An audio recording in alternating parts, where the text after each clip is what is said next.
Good evening. Good evening, everyone. Welcome to Machon Hadar. Tonight, we are going to be enjoying the first in a three-part series for the Berg Lectures in Jewish Law. Rabbi Ethan Tucker will be speaking on pathways for egalitarian Judaism. And the format of the lecture is going to be about 50 to 60 minutes where Rabbi Ethan Tucker will be speaking, and then there'll be about a half an hour for questions following. If anyone is missing a handout, they can be found in the lobby down in front. Let's welcome Rabbi Tucker.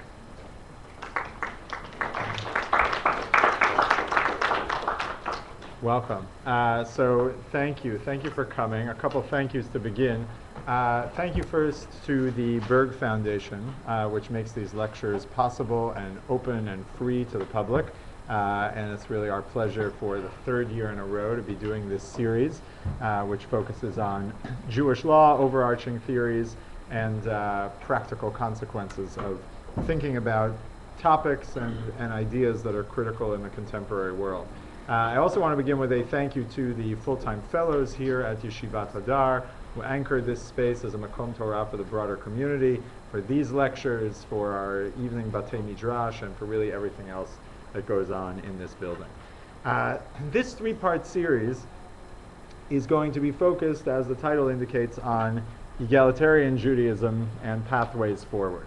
I think it's fair to say that the topic and challenge of gender and how Judaism engages that challenge, digests that issue, and moves forward with it is one of, if not the most important and challenging issues that Judaism, and particularly traditional Judaism, has had to confront in the past 50 years, and one could even say in the last 150 years. The challenge is particularly acute when thought about through the prism of law and practice. And that is going to be primarily our focus over the next 3 weeks, is to think about that from three different angles. Tonight we'll be thinking about different options for legal language and legal pathways forward for thinking about heading towards a more egalitarian reality and understanding increasingly egalitarian realities in Jewish community and practice. Next week we will turn to the question of how an egalitarian community deals with sharing responsibility between equals as we move beyond a world that divides men and women, as most traditional sources do, into principles and adjuncts in various ways. How do you actually devise a system where you are committed to equality, but the society actually functions and everyone does what they need to do to build a robust religious life? And then particularly in the third lecture, we will begin what I will humbly say in a very preliminary way will be a conversation of how we might decouple questions of commitment to egalitarianism to specific theories of how we deal with sexuality and whether an androgynous approach to equality between men and women is the only way of thinking about an egalitarian future. So tonight we're going to start with questions of law and incremental change or paradigm shift. I want to start back in 1962 when Thomas Kuhn published his Structure of Scientific Revolutions from a very different area of thought. That book laid out a theory for how scientists pursue truth and how we make sense of the data in the world around us through various organizing principles and strategies for interpreting that data. And Kuhn wrote about the ways in which sometimes those strategies fail us, and the failure that emerges causes us to completely reevaluate how we see the world and how we organize that data. And he illustrated the process of how the human mind deals with this by citing the results of a psychological experiment that was published in 1949 by Jerome Bruner and Leo Postman. And I'm going to begin this evening with Kuhn's account of that experiment in his book. The psychologists asked experimental subjects to identify on short and controlled exposure a series of playing cards. Many of the cards were normal, but some were made anomalous, such as a red 6 of spades and a black 4 of hearts. Each experimental run was constituted by the display of a single card to a single subject in a series of gradually increased exposures. After each exposure, the subject was asked what he had seen, and the run was terminated by 2 successive correct identifications. Even on the shortest exposures, meaning just a flicker of the image in front of the screen, many subjects identified most of the cards. And after a small increase, all the subjects identified them all. For the normal cards, these identifications were usually correct, but the anomalous cards were almost always identified without apparent hesitation or puzzlement as normal. The black 4 of hearts might, for example, be identified as the 4 of either spades or hearts. Without any awareness of trouble, it was immediately fitted to one of the conceptual categories prepared by prior experience. One would not even like to say that the subjects had seen something different from what they had identified. With a further increase of exposure to the anomalous cards, subjects did begin to hesitate and to display awareness of anomaly. Exposed, for example, to the red 6 of spades, some would say, that's the 6 of spades, but there's something wrong with it. The black has a red border. Further increase of exposure resulted in still more hesitation and confusion until finally, and sometimes quite suddenly, most subjects would produce the correct identification without hesitation and say, that's a red 6 of spades. Moreover, after doing this with 2 or 3 of the anomalous cards, they would have little further difficulty with the others. A few subjects, however, were never able to make the requisite adjustment of their categories. Even at 40 times the average exposure required to recognize normal cards for what they were, more than 10% of the anomalous cards were not correctly identified. And the subjects who then failed often experienced acute personal distress. One of them exclaimed, I can't make the suit out, whatever it is. It didn't even look like a card that time. I don't know what color it is now, or whether it's a spade or a heart. I'm not even sure now what a spade looks like. My God. End quote. Kuhn builds off of this example to build a whole technical vocabulary for what went on here, and to use it to describe the general ways that our minds work, and by extension, how we conduct science. We always work, he said, with some kind of paradigm, some frame that structures our expectations and affects how we look at data. In this case, it's the set of 52 cards in a standard deck that anchors the experience. When asked to identify cards, we assume they're drawn from that fixed set of data points. Sometimes, says Kuhn, in science, anomalies are introduced into our data sets, such as in this experiment, the red 6 of spades and the black 4 of hearts. The normal human tendency at first is to ignore the anomalies altogether, not even to see them, and to find a way to categorize them in our existing structures. With more exposure to the anomalies, they're acknowledged as anomalies, but not ones that fundamentally alter the categories that we have. They're just cards with something wrong with them. Only at the next phase is it acknowledged that new vocabulary may be needed to address the new data. Maybe there are more than the 52 types of cards that I was formerly familiar with.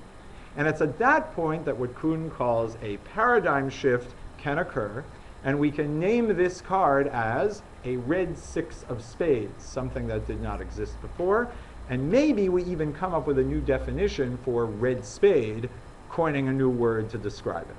That shift, that move to a new paradigm, a new organizing principle, says Kuhn, marks a scientific revolution, hence the name of the book, one in which a new framework for pursuing questions and answering them is begun again. I want to give you just one other example that he uses in the book for understanding this, and this will be a model for us thinking about the choices that lie in front of us with respect to gender. Kuhn spends a great deal of time talking about the shift from Ptolemaic to Copernican astronomy.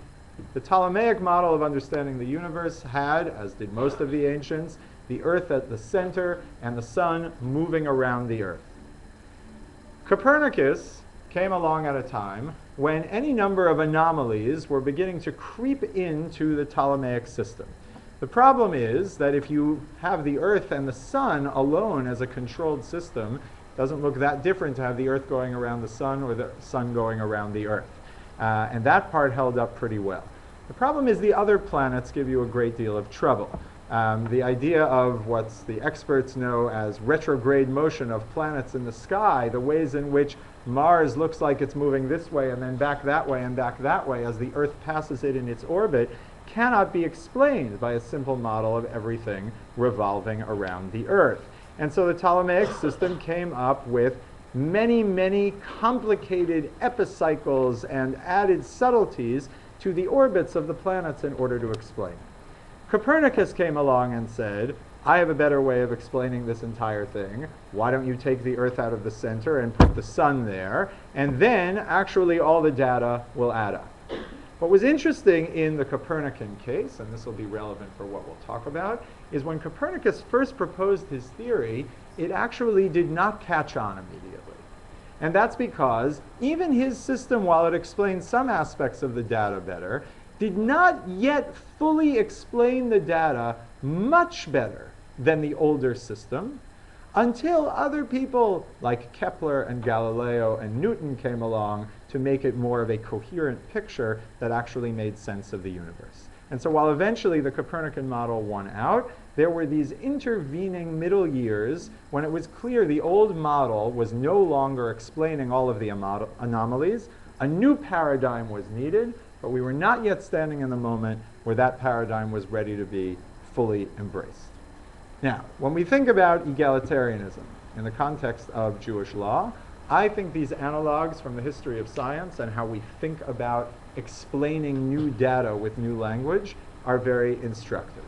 A basic framework for thinking about men and women dominated Jewish legal texts and practice for millennia.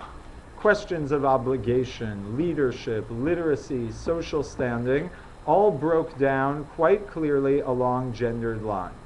And for the most part, that system worked, both in Jewish and in general society. It gave a sense of one's role, purpose, station in life, the path through which you would make a contribution. To be sure, there were anomalies. There were the Brurias of the world. There were the women who are mentioned as potentially serving as judges in medieval sources. There were any number of figures who did not quite fit into the binaries that dominate the text as we know them. But overwhelmingly, for the most part, that paradigm worked and made sense of the world as Jews knew it, and therefore the legal system that undergirded that was not in any way in conflict with life as people lived it. Then, however, over time, and in particular in recent decades, the anomalies have become too great to bear, and essentially can no longer be explained away or ignored as insignificant. That is everything from the opportunities for learning and social status and power that have become increasingly egalitarian, both in the world at large, but particularly in societies like the United States and the West in particular.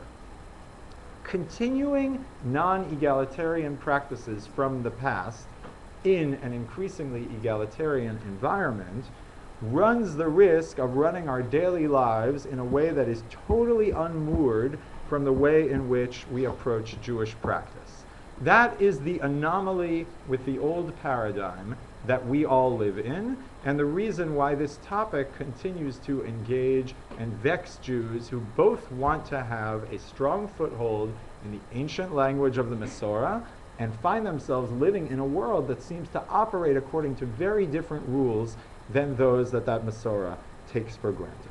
And so the question, I think, is how do we deal with that problem? Now, if we're to locate ourselves in this moment in time, I think what we've seen is that over the last 150 years, and certainly over the last 50, the Jewish community has begun to segment itself out into more or less three approaches of dealing with this issue. One approach, which we're not going to discuss much tonight at all, is the approach of apologetics, which is essentially to say you stick with the old forms, but you find some way of explaining those forms in language that is palatable to the new world. You don't ultimately end up succeeding in really narrowing the gap between those two, other than allowing yourself to confront it less. Those anomalous cards that pop up, you explain them away as somehow not really upsetting the order of the deck. Maybe there are a few jokers thrown in, but otherwise, fundamentally, we're dealing with the same 52 cards that we've always been playing with, and there's no need to think about it differently. That, as I said, is a significant area of Jewish engagement with this question. But I think because it doesn't engage the question of how to actually move forward in a different way with a different legal approach and different practice, it's really of a different type than the two other strategies that we'll focus on tonight. Two other strategies give the title to this evening's lecture, and that is incremental change versus paradigm shift.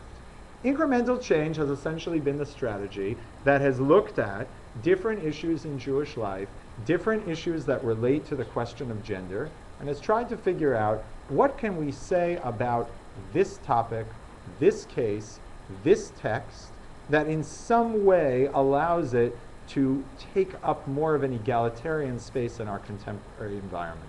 It is not a project that at least explicitly aims to be ambitiously solving the question across the board, but it is one that takes very seriously the need to open up pathways for practice that are different from what we might have assumed. The other approach is that of a paradigm shift, which takes on various different rhetorical forms, but essentially any Jewish community that attempts to say, we understand we live in a different environment, gender is a variable that simply processes totally differently than it does in any of our classic texts. We no longer can use the categories they use to describe our reality, and effectively we have almost a sort of conscious takana of equality between men and women, and we move on, is doing some version of a paradigm shift, some way of understanding that actually the translation of those texts and of that Masorah to our life yields just simply a top-to-bottom, completely different approach to any issue that involves questions of gender.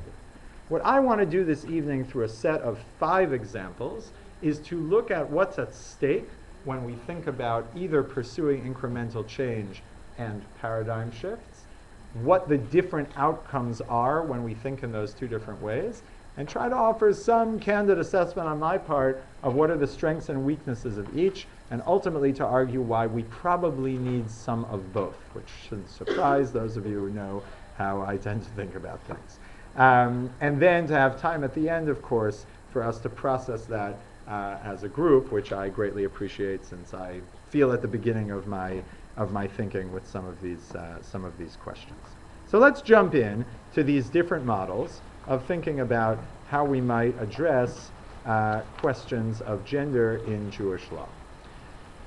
We're going to begin with 2 examples that start with a shared text. It's a famous text. It's one that has even been beaten like a dead horse of late in the last decade or so, but I think produces some 2 very important debates that show what's at stake in how we think about this. So on the first page of sources, which should be on the back of your opening sheet, we will look at an opening source here with regard to the question of Torah reading and the more general concept of Kvod HaTzibur, what it means to deal with the community's honor. The famous central text here is the passage from the Gemara at the top of the page, Hakol olin leminyan shiva va'afilu katan va'afilu isha, aval amru chachamim isha lo tikra b'Torah mipnei kvod tzibur. A 2-part sentence, the first part of which says, anyone may go up to the count of 7. We're just going to take that for our purposes here as a statement right now of a permission to read Torah. Reading Torah and having an aliyah were the same thing in the ancient world. It was not split up between reader and the person having the honor. And anyone can do that, says this text, even a minor, even a woman. Though one might expect those to be suspect classes that are excluded, the text firmly includes them. That is statement 1. And the statement on the second half is to say, however, one can't actually do this or put it into practice, at least in some contexts, because of a concern of kvod tzibur, some dishonor to the community that will result if a woman were to read from the Torah. Now, the question of what part 1 means is a subject of a medieval debate. And I want to first go with what it looks like to think about including women in Kriyat HaTorah based on the incremental change approach. The incremental change approach will look for any text and any pathway that can be soundly grounded as being a mainstream position as a way of that will pave the way for the inclusion of women in a given ritual. In this case, it flows through Rabbeinu Tam. Rabbeinu Tam noticed something. He noticed that, on the one hand, women are included in Torah reading, as are minors. On the other hand, he noted that classical texts exempt women from the formal study of Torah. Talmud Torah, however we understand that mitzvah, that obligation to be engaged in regular deep learning on a daily basis, is understood by the Gemara in Kiddushin in the second source to apply only to men and not to women. Teach your sons and not your daughters. Says Rabbeinu Tam, normally the rule would be that someone who's not obligated in something can't fulfill the obligations of other people. So how can it be that a woman and a minor who have no obligation to study Torah are nonetheless fit to read Torah for the community? So in the second source from the bottom on that page, he says, the reason that a minor and a slave and a woman can come up to the Torah, even though they are exempt from the study of Torah, is because the Torah scroll is for hearing, lishmi'ah ka'eh. That is to say, what's Rabbeinu Tam's point here? This is not about the fulfillment of a mitzvah. I don't need to argue for the equality of obligation in learning to license someone to read from the Torah. I simply need someone who's able to get up there and read it so that it can be heard. And because the specific identity in terms of obligation of the reader is immaterial, therefore, of course, minors and women can read from the Torah. And as a result, we can, following Rabbeinu Tam's path, one can imagine a sort of incremental change argument for Kriyat Torah that simply says we learn from here that in fact women are valid to read Torah. Now, what is the limitation of this argument? Of course, you've included women in Kriyat Torah by rendering their identity irrelevant and invisible. So in terms of the practical outcome, the incremental change model is very well served by Rabbeinu Tam's text, which is to say, it doesn't matter, you don't have to change anything about the fundamental categories of men, women, obligation in Talmud Torah in order to have a gender-blind Kriyat Torah, but that's just because it doesn't matter who reads it. In a sort of infamous story almost a decade ago now, a similar kind of analysis was made to justify why can a woman read a ketubah at the wedding?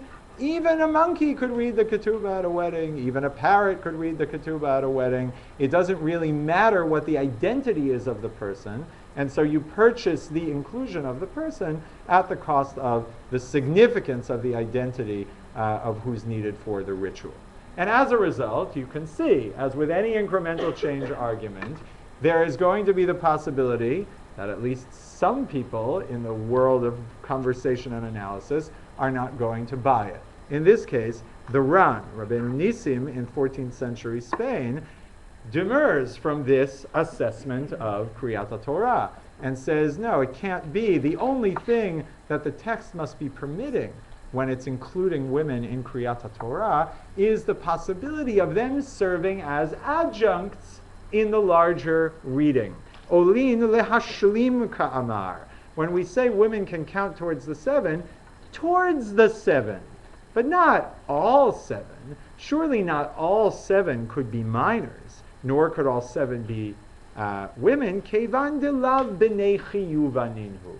They are not obligated. They do not have a full status of obligation, and as a result, they can't and shouldn't be included as full equals.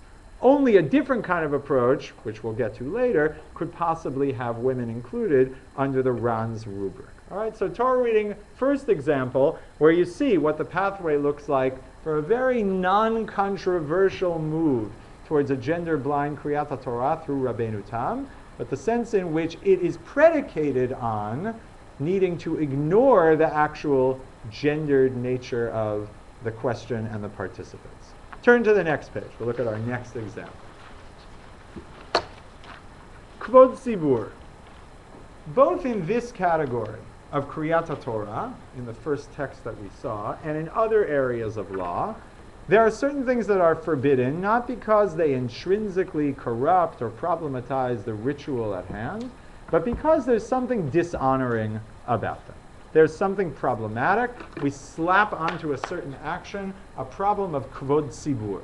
Understand that as you will in the different cases, it's clearly something that has some sociological context, some notion that doing certain kinds of practices, in this case allowing women to read Torah, will give some kind of social offense and will be somehow inappropriate to the context in which it's done.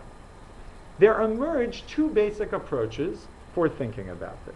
Again, one of them very hospitable to thinking in terms of incremental change, and one of them that goes in a very different direction. The Beit Yosef, on the top of this page, Rav Yosef Karo, right, in his preparatory work for the Shulchan Aruch, talks about the question of mechilat kavod, whether a community, at the end of the day, can decide it's true. This is said to, this practice that we're considering doing is said by the Talmud or later interpreters to be dishonoring, but can a community say, I don't care. It's no skin off my back. It doesn't bother me. The same way a parent playing with their child allows their child to do all sorts of things to them that are quite undignified, climbing on their face, drooling on them, etc., in an effort to pursue that relationship and to allow the kid to have fun with their parent. Everyone agrees that there's something dishonoring about it, but we may say, I'm mochel al kvodi, I'm letting that go. The Beit Yosef says, that's in fact the way kvod tzibur works as well. A community can come together and can say, for us, we're willing to let that slide. It may be that the Talmud says that there's something dishonoring about having a gender equal Torah reading, allowing women to read Torah, but says the Beit Yosef, no. We as a community, an individual community, might come together and say, we are waiving that kavod, we are waiving that concern, and we therefore have the right in our own space to decide to play it out differently. Yeah? As aside, is that community only the men? That's a good question. I think in this case, it probably is. That is to say, to the extent that this stricture is somehow responding to that reality that's out there, it is on some level talking about the woman as other and someone who either will be or won't be allowed to read. It doesn't sound like she's a voting member in that caucus, right? So the Beit Yosef, and what you're raising, in fact, points to, of course, the limitation of this approach, right? On the one hand, the Beit Yosef is a fantastic source for incremental change, for thinking about how I find sources and pathways that allow me not to change any kinds of categories, not to say that a certain line in the Gemara in any way does not apply, simply to say the way that category works is to allow the community and give them the power to decline to actually put it into practice, because that's the way kvod tzibur works.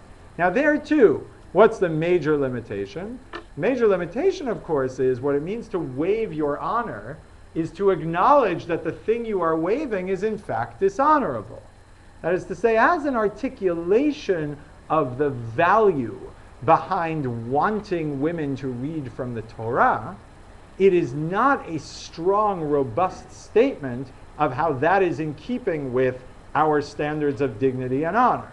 To the contrary, it's saying that something which, quite frankly, we would rather not necessarily be doing or are not ready to talk about on a grander scale, we nonetheless would like to push the envelope and find a way to do this for other motivations. The same way, we might say that even though we acknowledge that having a 15-year-old get up and lead davening in the main sanctuary of a shul might not be the most dignified thing, a shul might nonetheless decide to do it because they're worried that all the teenagers in the community are getting bought out of Shabbat morning davening, and this is an important way of bringing them in. But without for a minute pretending that the most dignified thing to do is to find a 15-year-old to actually lead the community. So the Beit Yosef, again, is sort of a low-hanging fruit, path of least resistance to thinking about this.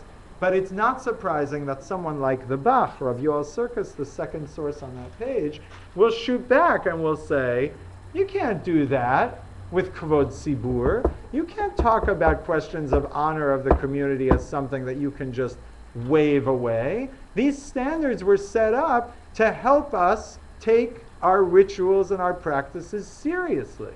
And unless you actually have come to a place where you're saying that your standards and your understanding of what is or is not dignified is different, the bottom line is Chazal and rabbinic sources weighed in here because they wanted you to behave in a certain kind of a way. And so again, short of some bolder articulation, the incremental change approach will be very strong for achieving a goal, but will ultimately be in the context of the sources that it emerges from and their assumptions. Okay? Next example, minyan. The question of gender and minyan can basically be traced into two main stemma in the Rishonim and Achronim, two main theories that emerge of what it means to count someone in a minyan, and how I think about whether gender plays some role in that. So in the middle of this page, we have once again Rabbeinu Tam, who articulated one model of what it means to think about, who counts to the quorum of 10 for tefillah and for all other things that require that kind of minyan. And he says the following: I add to the list of those who count towards a minyan, even an infant in his cradle. For God's presence dwells among all groups of 10. When the principle of a minyan of 10 is learned from the verse, V'nikdashti, I will be sanctified, b'toch b'nei Yisrael, in the midst of the Jewish people, no distinction is made between minors and adults. Where it says Rabbeinu Tam, in theory, 10 kids make up a minyan. But there must be, in practice, 9 adults, because more than one minor cannot be counted, as it is taught with respect to a slave, for with more than one minor there is insufficient honor for heaven.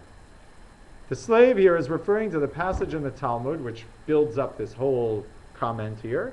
There's a report of one tradition that says a slave can count 9 free people and a slave can make up a minyan. And Rabbeinu Tam wants to understand, how is it that the Talmud seems to permit counting a slave towards a minyan, counting a child towards a minyan, at least according to those who follow that view? How do we understand that? And he says it's very simple. There is a theoretical level of inclusion which applies to 10 kids, to 10 slaves, to any 10 people that he describes here as all who are obligated in commandments and members of the covenant. Okay? Slaves have an obligation in certain mitzvot. Children, even though they don't have an obligation in mitzvot, are members of the covenant, are members of the Jewish people. Says Rabbeinu Tam, in theory, that gets you to the inclusion in the minyan. In practice, you cannot do that. Because of Yikara D'Shemaya, there will be insufficient honor to heaven, similar to what we saw with Kvod Tzibur, practically blocking the implementation of a gender-equal Kriyat Torah. And therefore, we only end up with the possibility of counting one of these marginal characters, slaves and minors.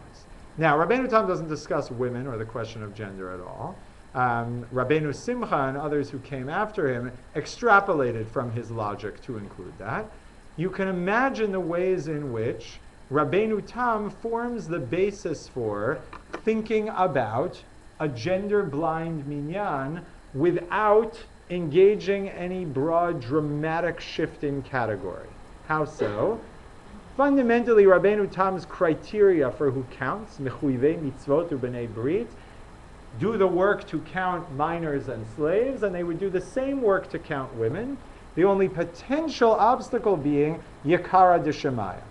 And again, whether one would come along and say, Yikara D'Shemaya never applied to women in the time of Rabbeinu Tam, nor does it apply now, or make the more conservative statement of Rabbeinu Tam probably would have applied Yikara D'Shemaya to women, but that is ultimately a statement that is based on sort of a broader sociological context, etc., one could imagine using Rabbeinu Tam as a way of building up the argument towards a gender-equal minyan. But again, at the price of what? And here the pattern should become familiar to you. You're not actually saying anything about women that you're not saying about kids. You're not actually saying anything specifically about gender in as much as you're saying anyone who has some vague connection that's strong enough to the Jewish people is fundamentally okay to count in a minyan, as long as the honor of heaven is not affected in some way. Or in more dramatic form here, you're not saying anything about women that you wouldn't also say about slaves. And so once again, in terms of a sort of incremental approach of finding a source and a pathway for arriving at a certain conclusion, there's a very promising pathway forward. But the cost is you don't have the same kind of direct addressing of the issue in the first place. And again, the levush, the other main approach to talking about this, calls that as he sees it and says, I'm sorry, you can't have someone count as an equal in a minyan who is not treated as equally and maximally obligated in all of the mitzvot. And until you would revisit that category, that notion that women have exemption from certain kinds of mitzvot in which men are obligated, you will remain in a point for the levush where you have not succeeded in moving the needle. Okay, two last examples here, and then we'll reflect on how the big picture comes together. Shofar is a great example where you really can see the differences, I think, quite broadly, not just in terms of theory, but in terms of practice, of what is and is not possible in an incremental shift as opposed to paradigm shift approach. It's very clear from early sources, and I brought you the two of them here, the Mishnah and then the Talmud Bavli, women are exempt from shofar while men are obligated. There's no way to slice that in any different way in terms of the classical sources, and there's no way to get around the fact that the way shofar not only is dealt with as a mitzvah, but probably has to be dealt with as a mitzvah, is one person does it for many others. With many mitzvot, you can end up defaulting to a place where everyone ends up doing it for themselves. There's a gender distinction with regard to lulav in these same sources, but no one shakes the lulav for anyone else. So in terms of the optics, a world in which women are voluntarily performing the mitzvah of lulav, as opposed to a world in which women are thought to be obligated in lulav, essentially look identical in terms of what you see. But in the context of shofar, if I want to have someone up there as the agent of the community fulfilling everyone else's obligation, they have to be obligated, and there's simply an unavoidable gender gap in the classical sources on that. Here, the incremental approach still has things to say. There are any number of directions to move, and any number of communities that have over the years kind of asked me this question and have not been ready for what we'll get to in a minute in terms of a broader paradigm shift, have wanted to explore ways, how can we include women more fully in Tkiyat Shofar in our shul? And there are any number of ways to move. You could imagine, I think without too much controversy, having women blow the 40 blasts at Kaddish Shalem at the end of the tefillah, which are essentially about rounding out the number of the obligatory blasts to a traditional 100 that should be sounded on Rosh Hashanah. You could maybe slightly more radically talk about the second day of Rosh Hashanah having a lesser status in terms of being only on a rabbinic level obligatory, and perhaps that women's accumulated attachment to shofar over time puts them at least at that level. Maybe you could imagine some kind of role there for fulfilling communal obligations. Maybe you could even imagine splitting up the tkiyot that happen before Musaf and those that happen during Musaf, which ultimately are a kind of doubled up fail-safe for just one set of tkiyot that are the core of what's required, as a way of also getting at that. But it's very clear, right? In an incremental change approach, you're never going to get to a point where the only person who blows shofar for all of Rosh Hashanah for the community is going to be someone who is regarded as exempt. And you're going to need some other strategy of a paradigm shift in order to get there. Final example, which I think is very striking because you can actually see how far the incremental change model can go, even for things that we often think of as being major problems, is the question of serving as a witness or a judge. Again, the classical sources are pretty much black on white, that women are excluded both from testimony and also from serving as judges. The Mishnah in Shavuot says it flat out on witnessing, and the implication of the Mishnah in Nidah, which says that anyone who's valid to judge is valid to serve as a witness, seems to produce the contrapositive of anyone who's invalid as a witness is invalid as a judge. And the Talmud Yerushalmi spells that out and says women are also invalid as judges. Now, despite that, of course, there's the problem of Dvorah, the biblical woman who served as a judge. He shoftat Yisrael ba'et hahi. And this causes a great degree of consternation for medieval sources that are trying to figure out how to square that with the statement in the Gemara that seems to indicate to the contrary. And this produces a number of interesting resolutions. Among them is a theory that begins in the Tosafot, but you can see it in the Sefer HaChinuch on the next page, bottom in Hebrew of this page and the top of English and top of the next page in English. Where he says the mitzvah regarding procedures, this mitzvah which he's discussing regarding procedures in capital cases, applies to men but not to women who may not judge. Don't be troubled by the fact that it's written that Dvorah the prophet judged the people. It may be that the leaders accepted her as a judge, and then the rest of the people followed her decisions, because anyone is valid as a judge if their authority is accepted.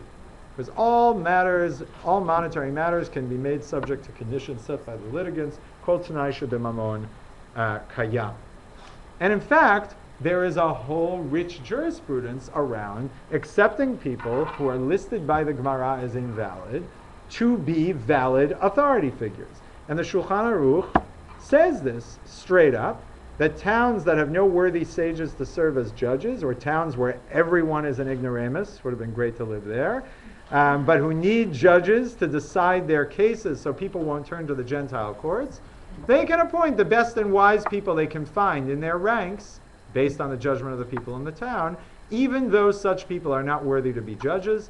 Once the people of the town have accepted them, they may not be disqualified, and so every community can accept the authority of a court that is invalid based on Torah law.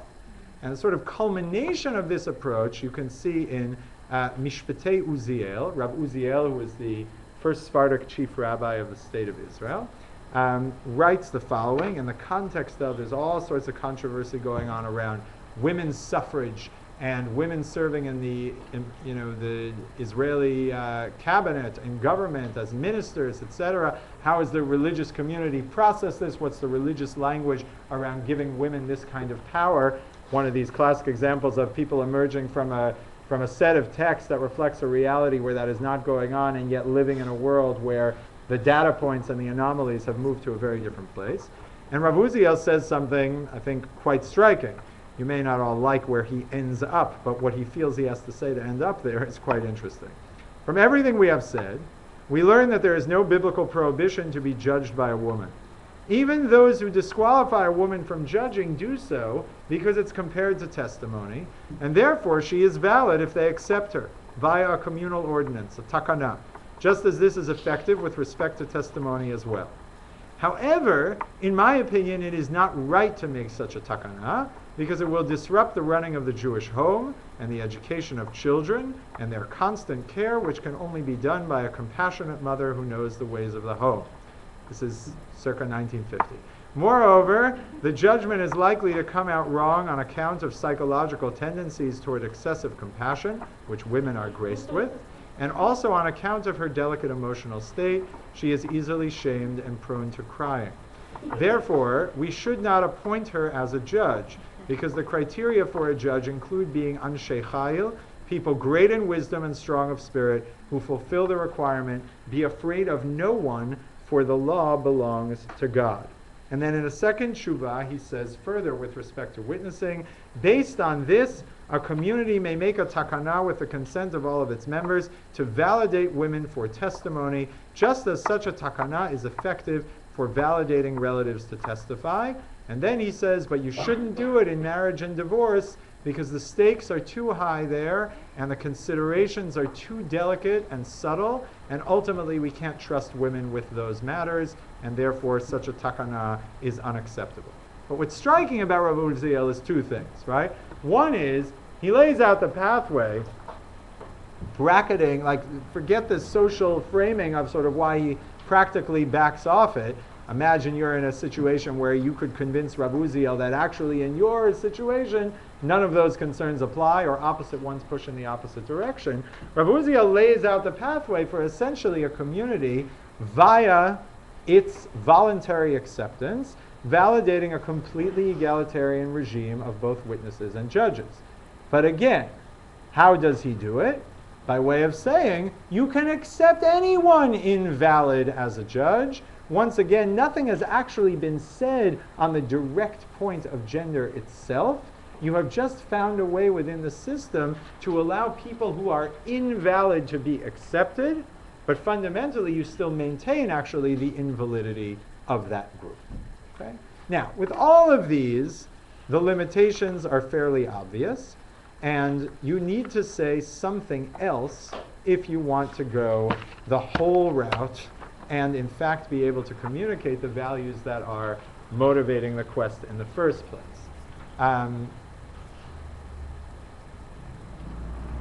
Ad kan incremental change, right? I think you should see from those sort of 5 examples, there's actually a tremendous amount that can be done with that model.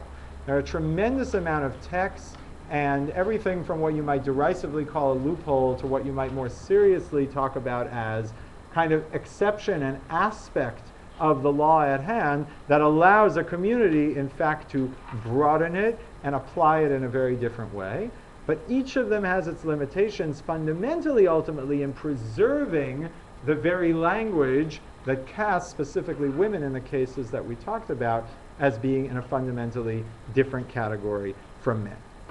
To think in a different way, that is to say, for those who are not willing to say, this is just a red spade, this is a black spade with a red border, but essentially to look at the anomalies and to say, there needs to be a new way of talking about it, you have to think about articulating something much bolder that cuts across all the categories.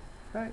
Here, essentially, you have the approach of revisiting the entire category of what Isha means in rabbinic literature. I brought you on the next page the things that pop up when you search Nashim v'Avadim Uktanim as a triad in rabbinic literature, sources that talk in one breath about women, slaves, and minors. Okay? The very grouping there is something that, to return to the approach I said we wouldn't talk much about, an apologetic approach to that triad says, no, women, slaves, and minors have nothing to do with each other. They each are exempt in these different cases for totally different reasons. It just happens to be that we group them together because we're just teaching all the people who are exempt from this particular law. But there's no significance to the proximity of the terms women, slave, and minors. It may be uncomfortable to articulate that triad in polite company today, but that just means we speak differently. And back then, they certainly didn't mean to equate women with slaves and minors in any way. Okay?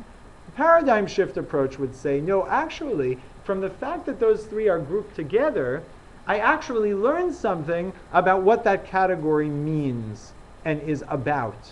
That is to say, it's not happenstance that these 3 different groups are put together. The fact that they are, the fact that you can say Nashim v'Avadim Uktanim with a straight face, actually tells you something, not just about the surrounding society, but about the essence of what's going on in this legal category. Now, if you look at where this comes up, it's interesting the range of things it's applied to. So you have this category, right? Nashim avadim uktanim, women, slaves, and minors, exempt from Shema and from Tefillin.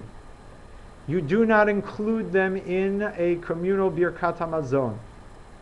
You do not collect the shekel tax from them in the month of Adar. The temple tax is not collected from them. They are exempt from staying in a sukkah on Sukkot. They are exempt from Birkat HaMazon, according to this source in the Tosefta. They are exempt from shofar. They are exempt from reading the Megillah, according to the Tosefta. Rava in Masechet Kala says How do we know that Shmuel had an even more significant funeral than Moshe Rabbeinu? Because around Moshe it says, Vayivku b'nei Yisrael. The children of Israel cried, and literally here it's being read as the sons of Israel cried. Uvishmuel k'tiv, Vayispedu lo kol Yisrael, afilu nashim avadim uktanim. Even women, slaves, and minors went out to mourn for Shmuel, as opposed to the core male element of the community for Moshe. Perhaps most interesting, in Bavli Gitin, you may not appoint, essentially as the executor of an estate, someone who is in charge of dealing with all of the possessions of someone who has died, women, slaves, and minors. If they were specifically appointed by the deceased person who left behind these orphans, then that's okay. But when the court is looking to appoint someone to manage the estate, women, slaves, and minors are out. A further source about pikadon and what it means to accept a pledge and the prohibition on doing that from women, slaves, and minors.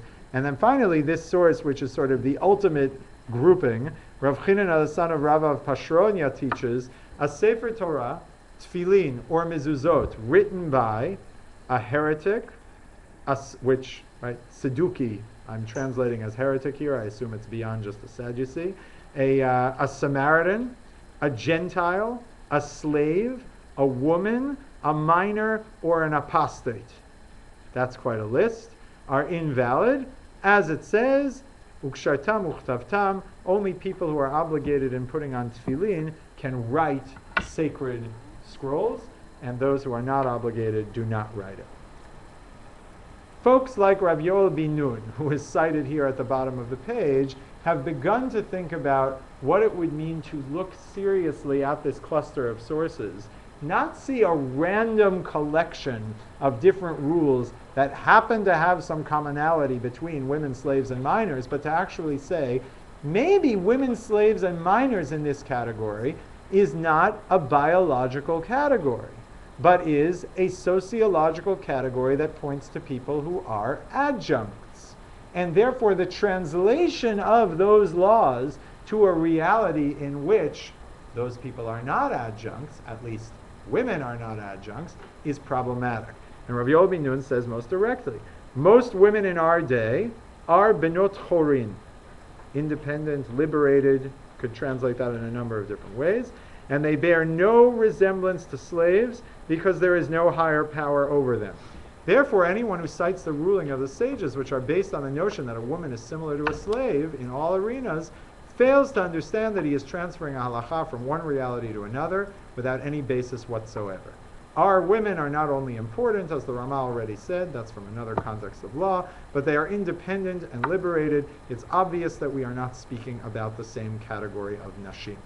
This is essentially the beginning of the articulation of the paradigm shift, which is to say, it's not about picking off a source here and a pathway there. It's about recognizing that any conversation that is fundamentally anchored in the exclusion of women in a way parallel to the exclusion of other adjuncts is actually a misapplication of those earlier sources to our contemporary environment.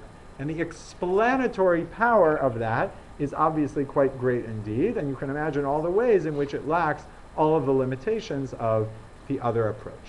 Now, I want to tie this together by offering some thoughts about the strength and weaknesses of both of these, and then we'll open it up. Because I think that if we're honest, both of these approaches have great dangers, even as they both have great advantages. So let's start for a minute on the paradigm shift. There's something obviously extremely compelling about the paradigm shift in that it's honest, it cuts right to the heart of the matter. It seems to give the best articulation for why people are discussing egalitarianism in Jewish life in the first place, which is a feeling of there seems to be something wrong with treating women not as the equal of men with regard to all of these various rituals. So what are the shortcomings with it, or what are the dangers with it? I want to flag three things.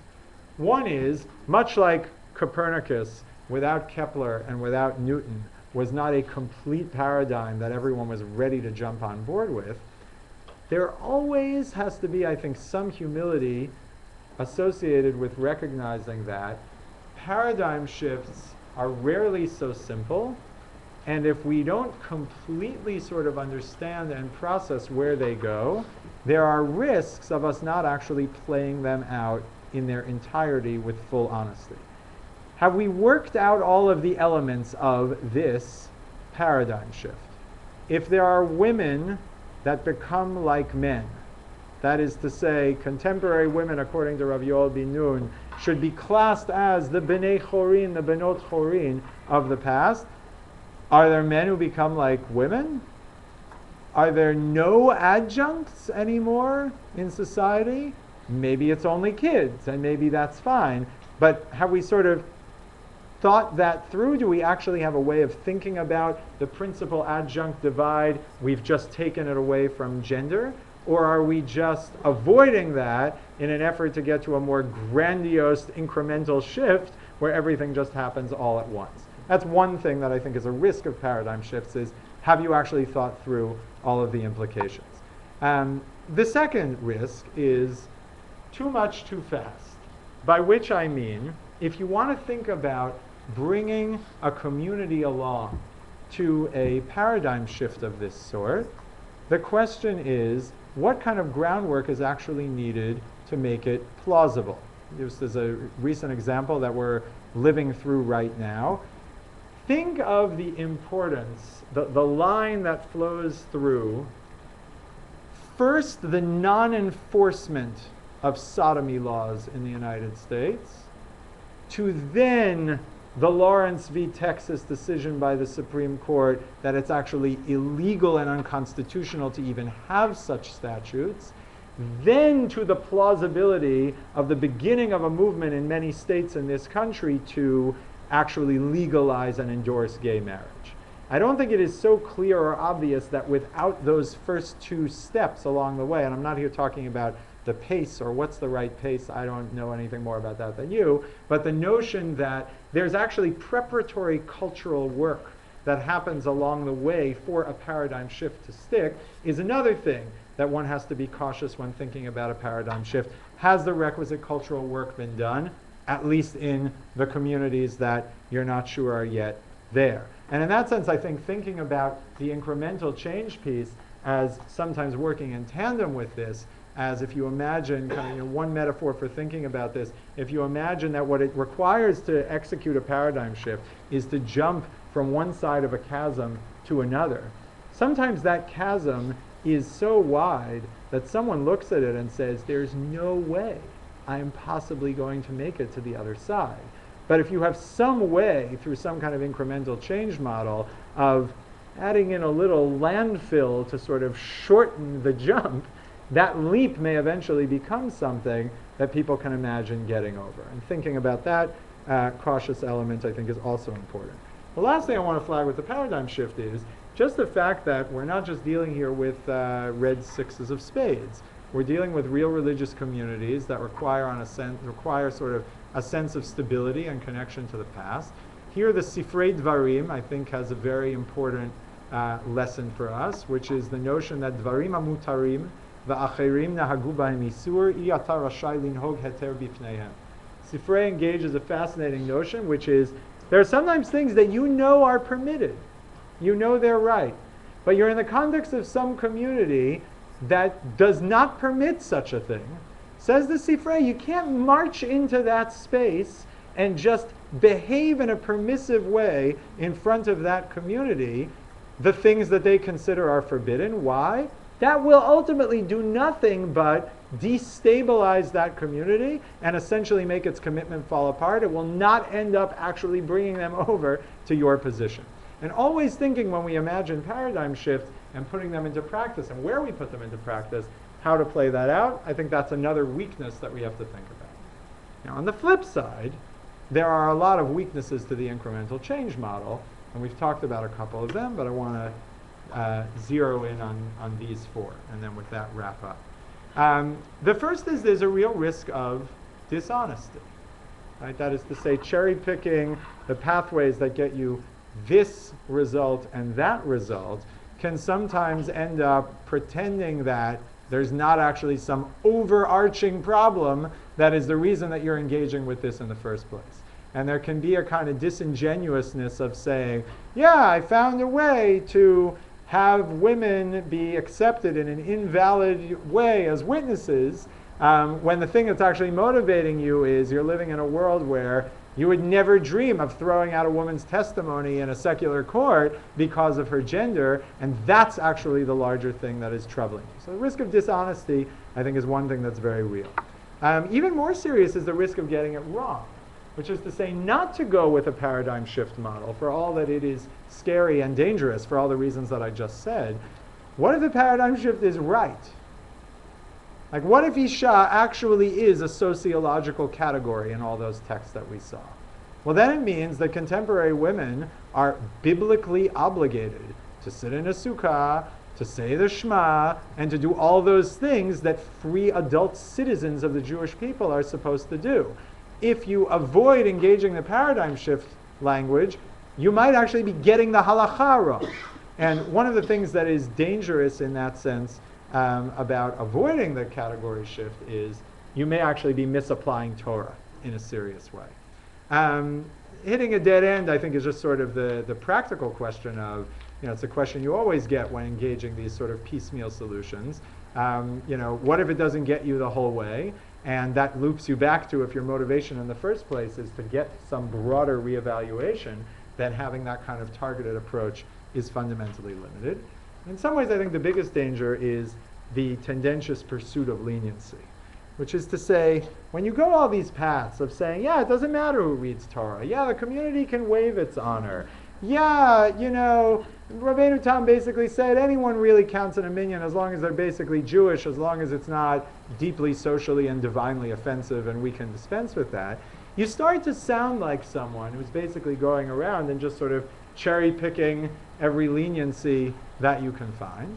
And I think one of the real issues to put on the table in the context of the issue of egalitarianism is, I'm not sure that egalitarian Judaism has a long-term future as a kula as opposed to a chumrah. Thinking about gender equality in Jewish life as a thing that we can eke out by finding ways to chip at the edges of texts that otherwise seem to be gender exclusive, seems to me a project that ultimately just leads to people potentially actually checking out of the deeper engagement to and fealty to the Masorah itself.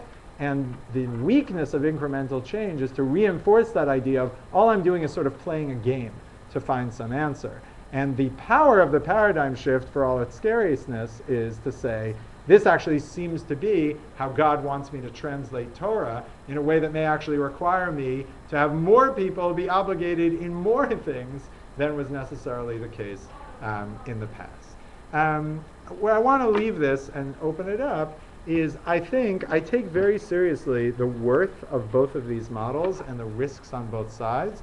I think where we stand today is in that moment of Copernicus's heliocentric theory being on the table as the most probably bright, promising hope for the future, but not all of the work has been done to persuade all of the people that that is actually clearly where we sit.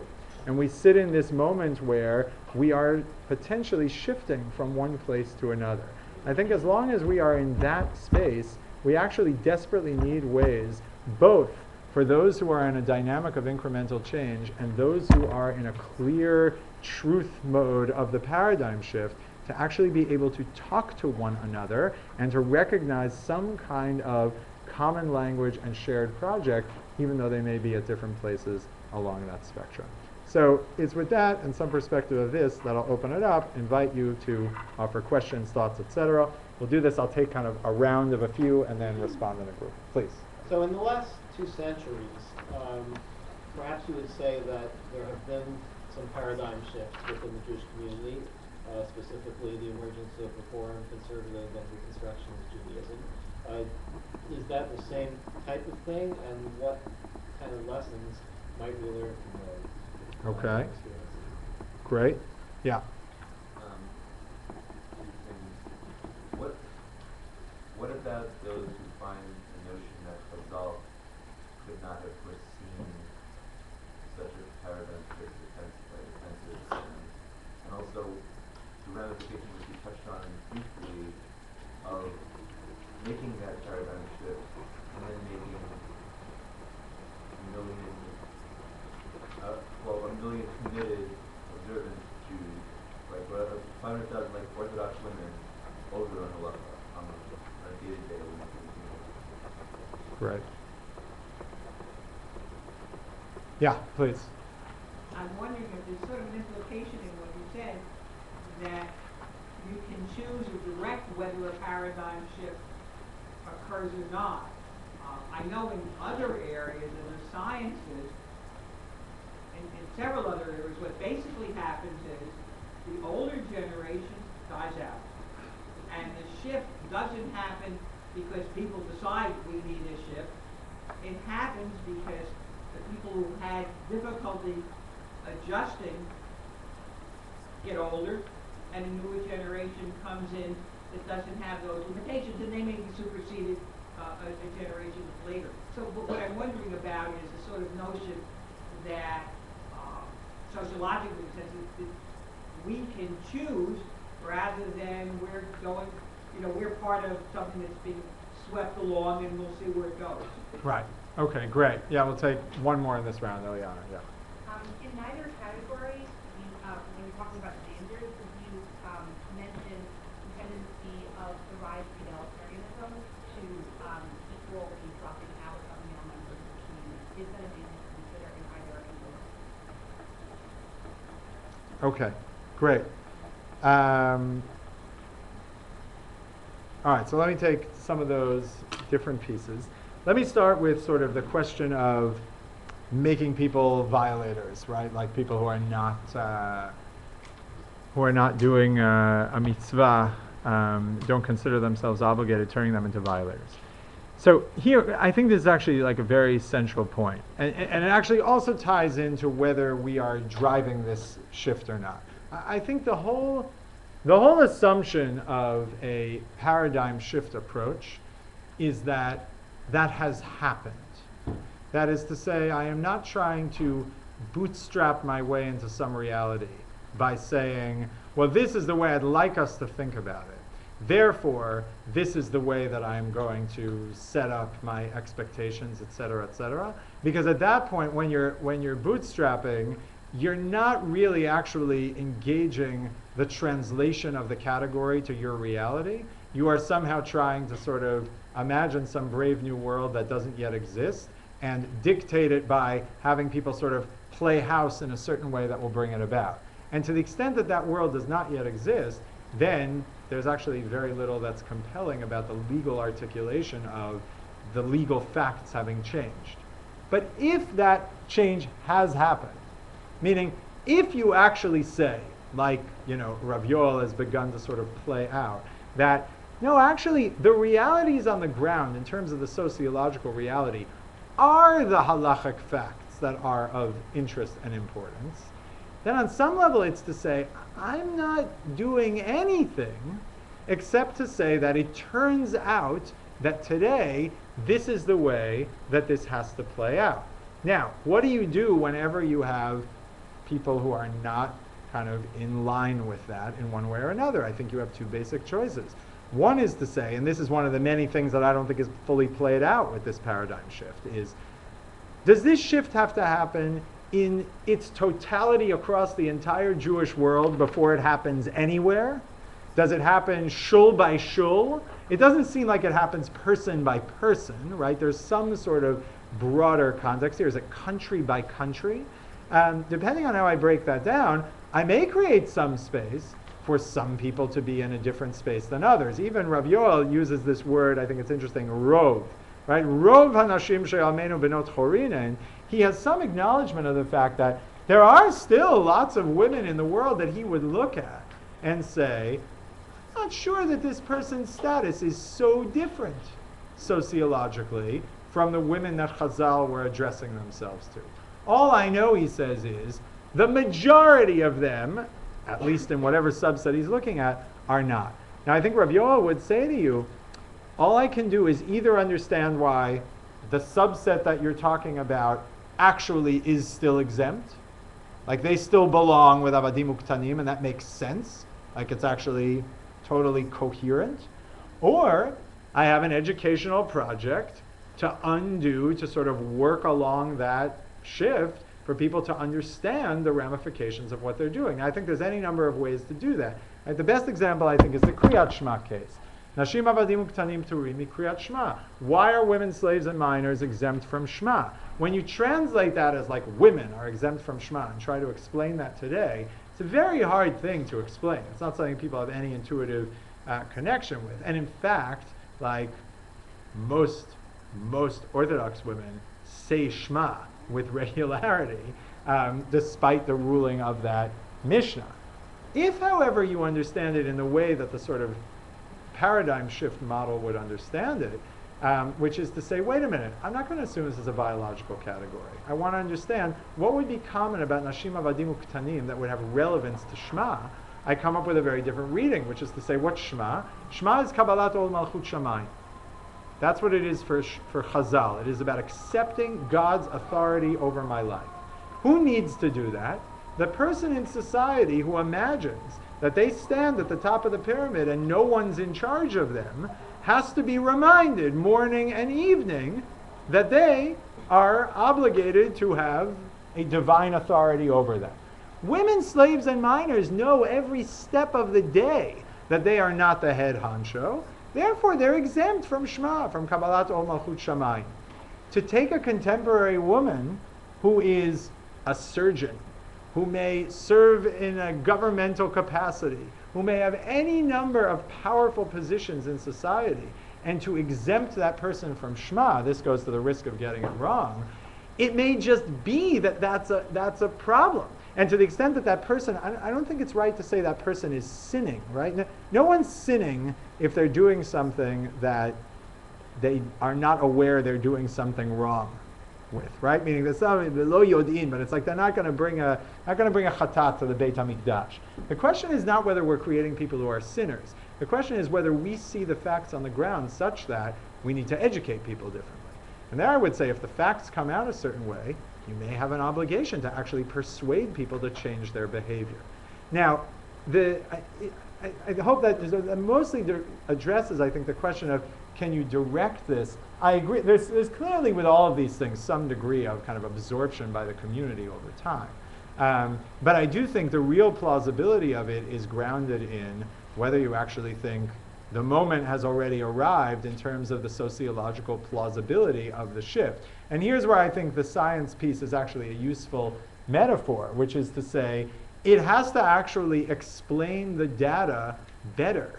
And if it doesn't explain the data better, then maybe it's a promising candidate for going somewhere. But I don't think you can and should direct it to a place where it's not explained. I think what Rav Yoel Ben Nun is saying is he feels like explaining the data of all these texts of Nashim Avadim Uktanim and our sort of sense of how we deal with things in our sociological reality just actually produces a different response. To go to the other pieces that were raised here, I think, Dov, the kind of categories of more sectarian, movemental definitions of Judaism is very different from what I'm talking about here. I think that's a different language for talking about sub-communities within the larger Jewish community. But I don't think that those divisions, for the most part, introduced... What I engaged tonight was very much sort of an internal, legal, halachic conversation of how do I think about categories from the past and apply them to the contemporary reality. The question of, unless I'm misunderstanding your question, the question of how we sort of, like were you talking about the very groupings of Reform, Conservative, and Orthodox, or the legal strategies that they each pursued? In their emergence, how did they deal with, how did they deal with, how did they see themselves? Did they see themselves in that way, in a way of a paradigm shift that was still being faithful to the tradition? I think that they did. And so, how can we apply their experiences to... I see what you're saying. Yeah, so I think there was a range of different things that went on there. I don't know. I'm not sure you can actually make an overall assessment there. I think you can talk about different trends with different issues that played out in different ways of whether it was using an incremental change model or a paradigm shift model. I think Dafka, some of the earliest examples of religious reform in Europe were very much on the incremental change model of, we can get an organ into the synagogue, we can hire a non-Jew, and based on the Rav Yah counting this as a mitzvah context, we can actually justify hiring a non-Jew to play an organ in the Beit Knesset. But that was short-lived. And ultimately, there were other kinds of broader, the most dramatic, paradigm shift, let's say, with respect to Shabbat, that at one point made a lot of headway in the reform movement, but then basically dropped out, was the idea of now it's Sunday. Right? Meaning, what is this about? This is about the day off, and now the day off is this, and that's actually all that matters. That didn't ultimately fly for a whole host of reasons, I think in part because that shift did not explain the data well enough, which is to say the data of the Jewish observance of Shabbat turned out not really to be grounded in one random day a week, but actually an unbroken succession of 7-day cycles going back to some, mythic initial Shabbat, that just switching it to another day simply completely lost that and severed it, and so it wasn't compelling. I think these dynamics are present everywhere, and I'm not sure there's specific lessons like from those specifically modern episode. I tend to view a lot of that fragmentation of discourse as an unfortunate episode in Jewish history that I hope perhaps we can move beyond and into a neo-something model. It's worthy of more conversation. On the last point, Eliana, I think that what you raised is a real concern. I don't think it breaks down on these two ways of thinking about change. I think that applies potentially to both models. That is to say, even if you're just like piecemeal, including women in Kriyat Torah, you have an issue of, to the extent that gender equality in a given practice or environment leads men to drop out. And the data there is complicated. It's clearly overall a trend that's there, but it's also not quite as simple, I think, as we think. Then that's true in any incremental change that you make, as much as it is with some sort of broader thing. So I think some of those issues we may get to in week 3 of thinking about androgyny, gendered space, how you sort of preserve the space for maintained gender identity within an egalitarian framework, and that's where I think more of those questions come home to roost. Let's take another round of thoughts, questions. Yeah. So I have a question about the honesty question that we're to approach. Yeah. Something that when you were talking about the paradigm shift model, something that was like there, but you didn't say exactly explicitly.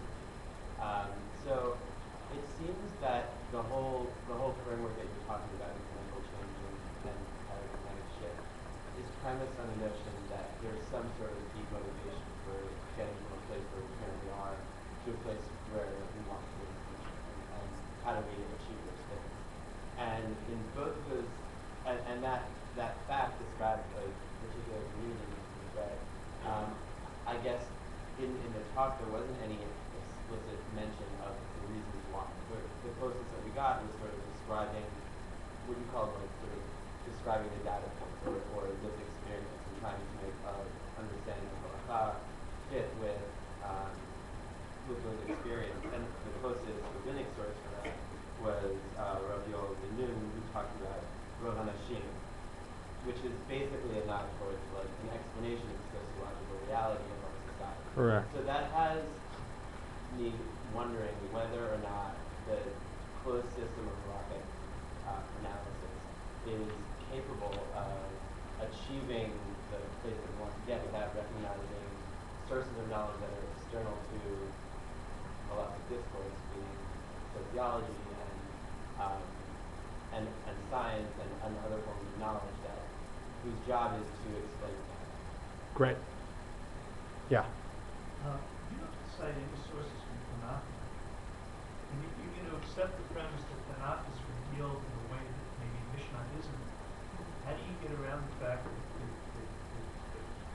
Tanakh and Chumash makes some very real, very concrete distinctions between men and women? Great. Yeah. Yeah, under a paradigm shift definition of women as sociologically defined as opposed to biologically, is your claim an original intent claim? Is this actually how Chazal saw the category of Nashim? Or are you saying that's how we should interpret the word Nashim today? And if it's the former, is there only evidence the fact that they group Nashim other than coming together, or is there other evidence for that? And if it's the latter, isn't that just another form of apologetics? If it's the latter or the former? If it's the latter, isn't that just another form of apologetics? Wait, but the latter being? The latter being, only today should we just start defining Nashim as a category. Gotcha. Great.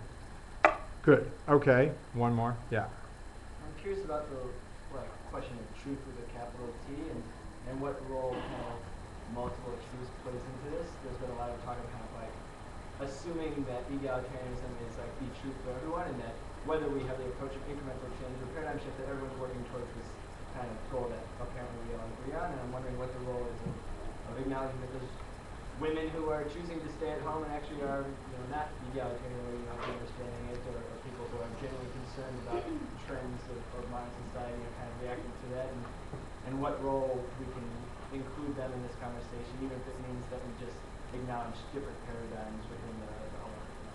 Great. So let me start first with that. Someone who has no problem whatsoever, okay, with the application of any rabbinic text on gender, has no problem. And I would not necessarily assume that they have to be in this room or any other room or in any other context to try to work that out. That's sort of one threshold. What I do think, where the incremental change model is actually at its best, and this is actually, I'm remiss in not having mentioned this, I actually think there are any number of people for whom the actual honest description of what they might be after is the possibility to open up a few more avenues of expression, but without actually the need to completely reevaluate all kinds of categories. That is to say, for some people, actually the Ran's limitation on women reading Torah, which is assuming you control for Kvod Tzibur, yeah, they can have 1 to 3 of the aliyot, is fine. Right? That is to say, not in this to actually make sure that everything matches up in some gender equal way. It's about creating space for people to do certain things. And as long as I've accomplished that, I've accomplished that. And there, actually, the incremental change model is more honest than the paradigm shift model, because that person is not signed on. And I don't presume everyone is signed on to being in that place. And that sense is really just sort of the framing of, and I thank you for drawing it out, the framing of, talking about this series as like pathways forward for egalitarian Judaism, right? Is like the frame on some level is for those who are struggling with that basic perspective or that basic tendency, what are the ways of thinking about it? But for sure it is not to claim that that's actually descriptive of everyone in the world, or that that's necessarily in all times and places necessarily like a normative desire that everyone must be there. That gets a little more complicated. It depends what's actually going on. But so I think, yes, that is important, and thank you for drawing that out. There are a bunch of comments here about basically the sociology and the effect of this. Let me see if I can sort of bring them together in a coherent answer.